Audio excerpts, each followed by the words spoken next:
Inireklamo ni Cherry White si Boy Tapang sa Raffy Tulfo in action.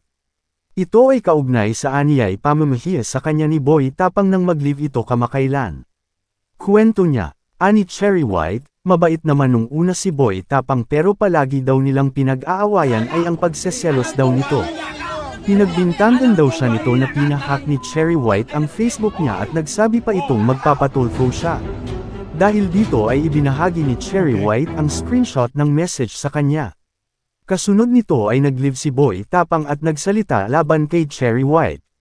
Si Cherry White ang naging karelasyon ng kapwa niya content creator na si Boy Tapang. Si Boy Tapang ay isang content creator na nakilala sa kanyang vlogs kung saan kadalasan ay nagmumukbang siya ng mga prutas at iba pang pagkain sa kanilang lugar at kakaibang content kung saan wala siyang inaatrasan. Kasalukuyan ay mayroon na siyang mahigit 2 milyong subscriber sa YouTube at magigit 2 milyon din sa Facebook.